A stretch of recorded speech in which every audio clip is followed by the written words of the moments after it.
everyone, it's Dario. Welcome back to my channel Full of Lit, and today I'm going to be participating in the 24-hour readathon hosted by Zoe over at Read by Zoe, except now it's more of a 9-hour readathon because I am very, very late to the party. On top of the fact that I'm already late to this thing, I am also going out to dinner with a bunch of family friends tonight, so it's probably going to be even shorter, like a 5-hour readathon, but who cares? I'm still going to do it. I'm still going to participate. Since every single second counts, let's just jump into the books that I'm going to try to get to in this very short amount of time. So first things first, I need to finish The Cruel Prince. This has been on my currently reading list on Goodreads for 2 months now, which is super embarrassing because I only have like 100 pages left and I stopped right when it was starting to get interesting, which is just ridiculous. The next thing I'm going to try to get to, because like I said, I don't have that much time, is The Prince and the Dressmaker by Jen Wang. This is a graphic novel about a young girl who's good friends with the prince of the kingdom she lives in, and I guess she makes him dresses, and at night he goes out and wears them and has this female persona, and I'm not sure if he's trans or just gender non-binary or just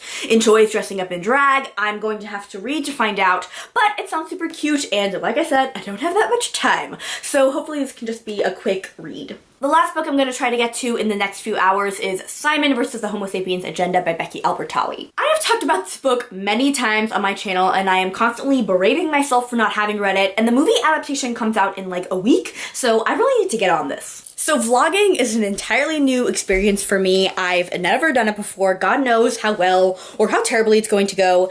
I am going to bet on the latter. Oh, before we start, I want to show you guys my reading nook. I happen to think it's cute. Actually, no, now that I'm looking at it, it's not really anything that special. Okay, I am going to get started and jump into probably The Cruel Prince. I don't know, I may be lying. I might come back and then tell you guys that I finished Simon versus the Homo Sapiens Agenda because I'm just really in the mood for something cute and fluffy, and The Cruel Prince is definitely not either of those things. So I will be back in probably like half an hour to update you guys.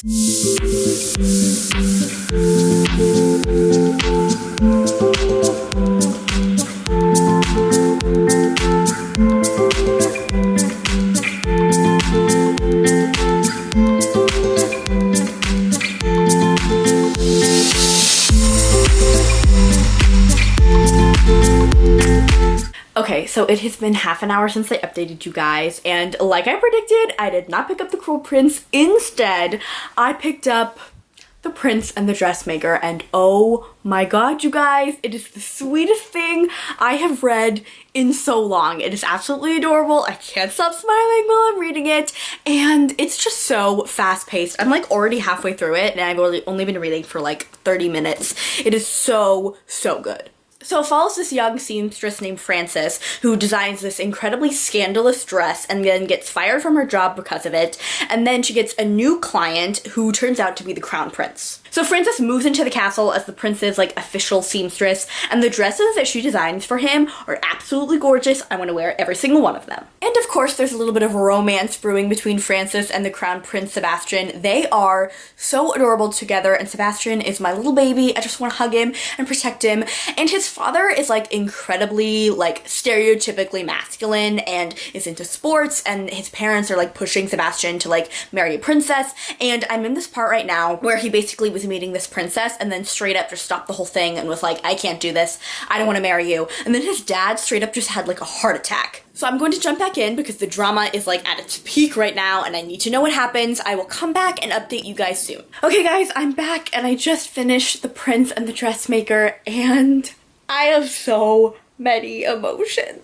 There was a moment there where everything kind of went downhill in terms of the story and the characters. Sebastian and Frances parted ways. Frances was kind of doing her own thing and creating designs that she wasn't really passionate about, and Sebastian, his secret was blown up and everybody knew about it and everyone was making fun of him, and his parents kind of reacted negatively, and then he had to run away, but then it all resolved itself in the end, and there was an iconic moment where they put on a fashion show and all of these different men came strutting down the aisle in dresses, including the king, and it was iconic and so fun and just, oh, such a good book. Such a good book. So I'm pretty hungry and I'm going to take you guys with me down this super dark hallway to the kitchen. I think I'm just gonna like make myself some popcorn or something. There's nothing really in this house to like eat that's substantial. We really need to go grocery shopping. Thank God there is one more pack of popcorn left and I'm claiming it. Okay, so it is currently 4:01 p.m. Saturday, March 3rd, which means before I have to leave for dinner, I have about 2 hours and a half. And in that time, you know what? I'm gonna be honest with myself. I'm not gonna read The Cruel Prince. I'm not in the mindset, I'm not in the mood for fantasy, I'm in the mood for cute, fluffy, contemporary goodness. So, I'm gonna move on to Simon Versus.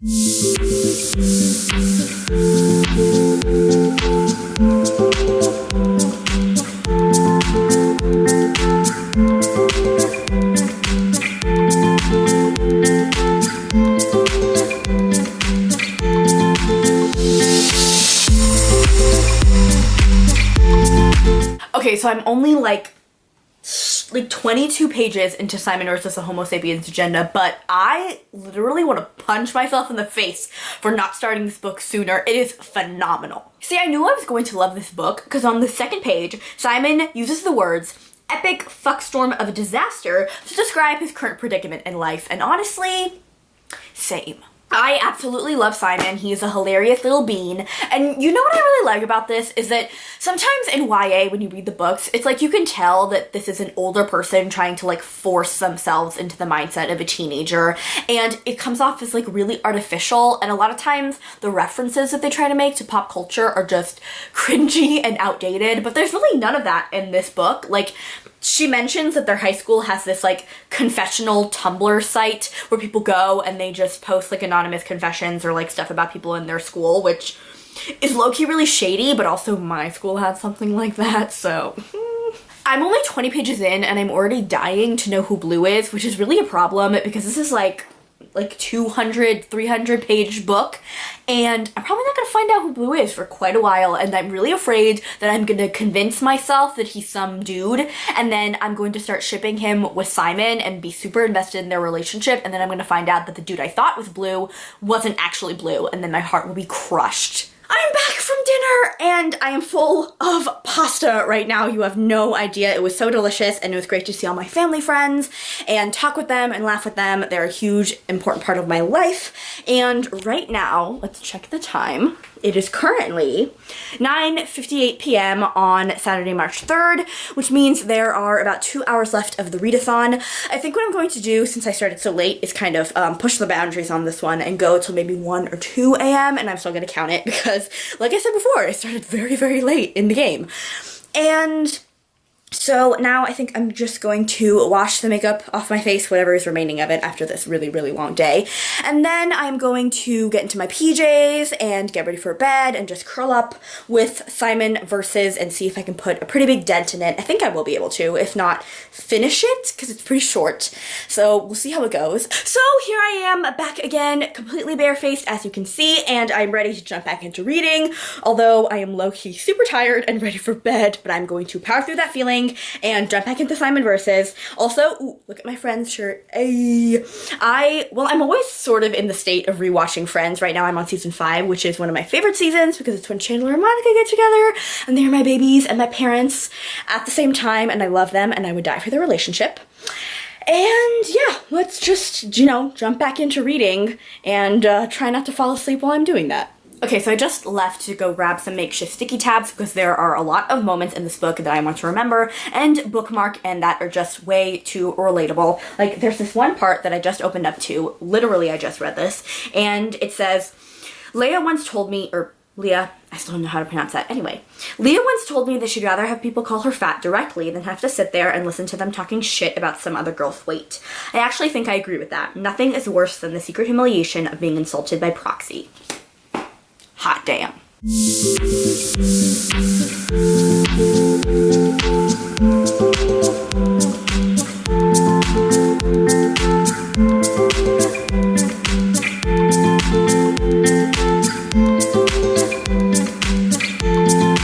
Okay, I have to be quiet, or as quiet as I possibly can, because everyone else in my house is asleep. But I am almost done with Simon Versus, and I just found out who Blue is.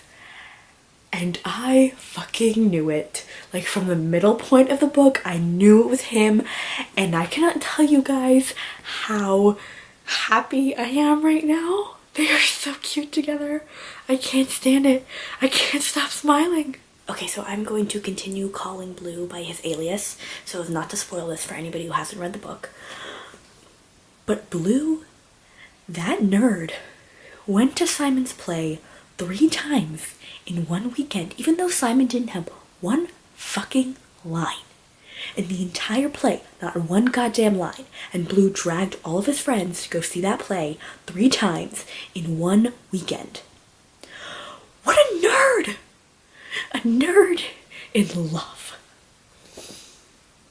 Alright, y'all. It is currently 2:07 a.m. Saturday, March 4th. I am officially 2 hours and 7 minutes over the 24-hour readathon time, but that is a-okay with me because I finished Simon versus the Homo Sapiens agenda, and I genuinely don't know how to feel right now. I want to laugh, and I want to cry, and I want to scream at the top of my lungs for everyone to read this book. I am completely in love with Simon, with Blue, with Leah, with Abby, with Nick, with every single character in this book. This is such a good book, and I'm so happy I picked it up. And to anyone out there who hasn't read this book, take it from someone who put off this book for ages. I'm deeply regretting it right now, and you need to pick this book up ASAP. So this marks the end of the readathon for me, you guys. I have to say, I think it was a success. I may have started late, but I did manage to read 2 books, or 1 book and 1 graphic novel if you want to get technical, and now I desperately need to sleep. So I'll see you guys in about a week or so, probably, with my official wrap-up.